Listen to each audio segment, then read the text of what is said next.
Olá, boa tarde no nome de Jesus, mais um fim de semana para a gente conversar aqui alguns temas. E hoje a conversa é um pouco interessante e vou querer conversar com você algo sério. Se você é pastor, talvez você não vai gostar do que eu vou falar hoje nesse vídeo. Talvez se você é daqueles crentes que estão totalmente ligados em denominações, seja ela quais forem a sua denominação, você também não vai gostar muito desse vídeo. E se você é uma pessoa que tem dúvidas, eu espero que o Espírito Santo possa te ajudar no que nós vamos conversar hoje. Ou seja, eu recebi algumas chamadas nessa semana de algumas pessoas. Primeiro de uma pessoa muito querida minha, colocou um vídeo no Facebook onde aparecia um grande pastor brasileiro falando mal de outro grande pastor brasileiro, gritando, ou seja, um pastor falando mal do outro. Esse não é o evangelho que eu prego, esse não é o evangelho que eu quero abençoar a vida de todo mundo, então não é por aí. Segundo, uma outra pessoa me ligou e falou: Renato, pelo amor de Deus, me ajuda, porque eu posso fazer isso ou não posso? Porque o meu pastor disse que eu não podia fazer isso, e se eu fizesse isso, ele iria me tirar da sua igreja, porque não está dentro do que a Bíblia fala. E além disso, eu ouvi um outro pastor falando algo que eu achei interessante, e que se nós fôssemos adequar a Bíblia aos dias de hoje, nós teríamos uma série de problemas, porque hoje as relações humanas são completamente diferentes das relações humanas quando a Bíblia foi escrita, quando a Bíblia foi inspirada por homens de Deus a escreverem a Bíblia através do Espírito Santo de Deus. Então, você concorda, então, Renato, que a Bíblia deve ser contextualizada nos dias de hoje? Não, de jeito nenhum. Porque se eu leio a Bíblia no último capítulo de Apocalipse, Jesus deixou bem claro que se eu tirar uma vírgula da Bíblia ou acrescentar uma, tanto as maldições quanto os problemas virão sobre a minha vida. Então saiba, eu não quero tirar nada, não quero mudar a Bíblia nenhuma. Eu quero comentar algumas coisas com você. Eu quero comentar sobre isso, se pode ou não pode, se eu posso fazer isso ou não posso fazer aquilo. Queria dizer que como pastor, durante muito tempo, desde quando eu comecei meu pastoreio, eu e a Lucy resolvemos pastorear as pessoas debaixo da visão que Deus me deu, que era a visão refúgio.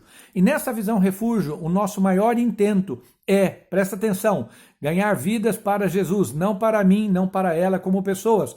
Porque depois de tantos anos como ministério, nós não temos mais igreja hoje, não estamos com dinheiro, não temos ovelhas, nunca fizemos hall de membros para que as pessoas tivessem que assinar, porque a nossa preocupação era ganhar pessoas para Jesus, não ganhar pessoas para mim, para me sustentar. Perdemos muita gente ao longo do caminho, mas muita gente aceitou Jesus por nossas vidas e estão aí seguindo Jesus. Então eu queria falar para aquelas pessoas que estão com dúvida a respeito se isso é pecado ou não é pecado, se isso pode ou não pode, se isso que o pastor disse está certo ou está errado, se o pastor está certo de me tirar da igreja ou não está muito certo de tirar da igreja. Então eu queria dizer, primeira coisa que eu queria falar para vocês é o seguinte: você tem que entender algo como crente, seja você pastor, seja você um crente que está em dúvida ou um crente já consciente, que quem convence de todo juízo, de toda justiça e de todo pecado é o Espírito Santo de Deus. Não é o pastor, não é aquele irmão, não é nada. Quem vai convencer qualquer pecador do seu pecado, qualquer pessoa que não está fazendo justiça, que é necessário ser justo, e qualquer pessoa que não tem ideia do que vem com o juízo de Deus na palavra, quem vai convencer é o Espírito Santo? Nós pastores, nós líderes, nós pais, nós pessoas da igreja temos a obrigação de orientar as pessoas conforme a palavra do Senhor. E se você está preocupado em dizer isso pode ou não pode, falar mal que o pastor Renato era um pastor muito liberal, que o pastor... Escute, o meu amigo, minha amiga, pare de falar mal das pessoas, pare de falar mal dos outros pastores, pare de criticar o pastor esse, pastor aquilo.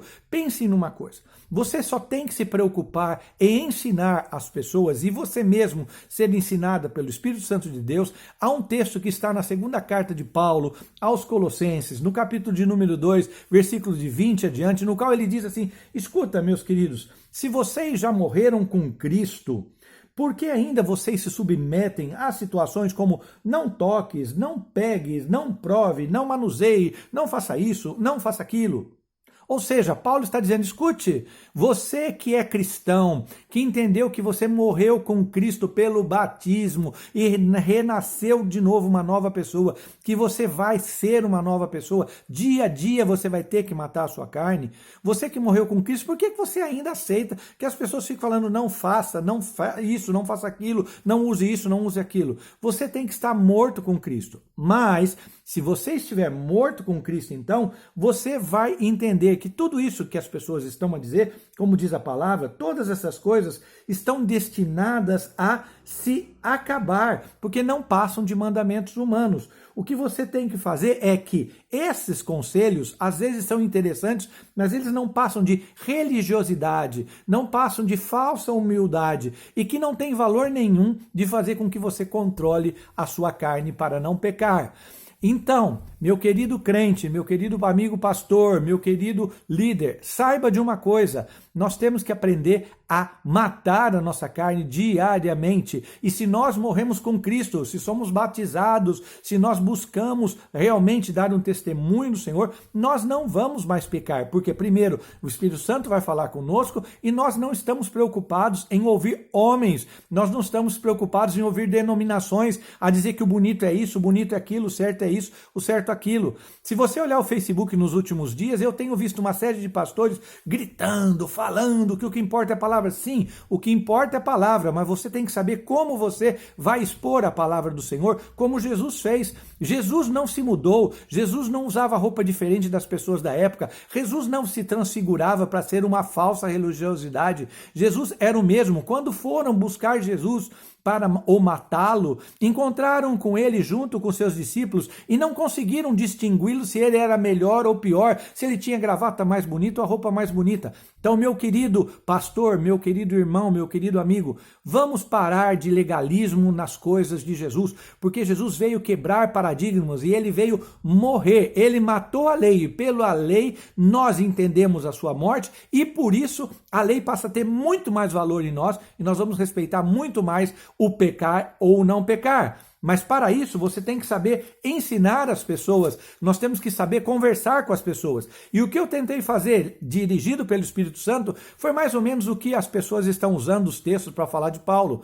Paulo fez assim, ele disse assim: eu fiz de tudo, porque embora eu esteja livre de todos, eu fiz-me escravos de todos para ganhar o maior número possível de pessoas. Tornei-me judeu para os judeus, a fim de ganhar os judeus, porque estão debaixo da lei, tornei-me como se estivesse sujeito à lei, para ganhar o que estão debaixo da lei. Para os que estão sem lei, tornei-me como sem lei, para ganhar os que estão sem lei. Para os fracos me fiz fraco, para os fortes me tornei fracos. Fiz tudo para ganhar o maior número de pessoas. Então, antes de você criticar como foi a Igreja Refúgio em Portugal, como foi a Igreja Refúgio na Espanha, entenda que você, como eu, como pastor, como líder, como crente, nós temos que ganhar as pessoas. Isso significa entender, não é contextualizar, porque a palavra não se vai contextualizar, mas sim procurar as pessoas, ter palavras sábias, ter mel nas palavras. Que é a história de querer mandar os outros embora da sua igreja? Se você manda pessoas embora da igreja, pode mandar, faz muito bem, mas você esquece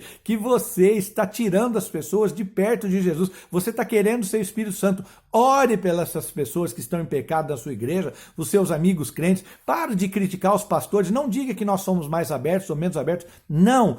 Em nome de Jesus, vamos buscar o Espírito Santo, vamos levar as pessoas ao batismo, vamos mostrar o que significa o batismo, o que significa morrer, estar morto. Ensine os seus crentes a morrer diariamente, porque a falsa religião não mata a carne. O que mata a carne é uma consciência inteligente, sabendo que nós temos que morrer para o pecado, porque aquele que morreu nos deu a graça, e não viver em pecado. Então você me pergunta, eu posso morar junto sem estar casado? Não deveria. Ah, mas eu não... Ok, quer viver, viva, mas acorde, busque na palavra do Senhor e vamos sair dessa situação. Vamos legalizar a sua relação diante dos homens, diante das mulheres, diante do Senhor, diante das autoridades. Se você pode fazer isso ou não pode, usar um brinco ou um cabelo comprido, escute, nós, como crentes guiados pelo Espírito Santo, devemos seguir, em nome de Jesus, 3 situações, e eu vou lhe dar as situações. Primeira situação, no caso se você deve ou não deve, se isso é pecado ou não pecado. Primeiro, consulte a Bíblia. Não tente contextualizá-la. Consulte a Bíblia. Busque na Bíblia se está lá aquilo que você quer fazer. Perguntaram de casar antes de casar. A Bíblia não fala nada de sexo antes do casamento. Então, se não está na Bíblia uma dúvida como essa, o que você tem que fazer? Você tem que buscar o Espírito Santo de Deus. Você vai perguntar para o Espírito Santo de Deus se essa vida que você está vivendo, ela é digna ou não de agradar o Senhor. E depois disso, o Espírito Santo vai te falar: o Espírito Santo não me ajudou, não consegui falar com o Espírito Santo. Ok, sem problema. Então vamos partir para um outro ponto. Qual é o outro ponto? Busque um líder espiritual que quer ajudar pessoas, não quer conquistar vidas para aumentar o seu redil ou o seu rebanho, mas sim pessoas que querem pregar a palavra do Senhor, para que a gente possa entender que a graça de Deus, ela supera todo. E ela, ao entender, nós ao entendermos a graça, nós não vamos querer pecar, porque nós estamos mortos com Cristo. E aí não vamos precisar ninguém querer nos ensinar se isso é pecado, se isso não é pecado. Eu espero que você tenha entendido. Eu espero, pastor, que você possa ter entendido isso que eu falei. Não critique, pare de criticar os outros. Não ache aquilo que você não sabe, mas em nome de Jesus, busque o Espírito Santo, no nome de Jesus. E com certeza nós vamos saber se isso é pecado ou não é pecado, se isso eu posso fazer ou não devo fazer. Porque as coisas de Deus são justas, perfeitas e agradáveis e vão estar sempre ligadas na palavra do Senhor. No nome de Jesus, que você possa aprender com isso e se for bom, passa para frente, se não for, deixa para lá. No nome de Jesus.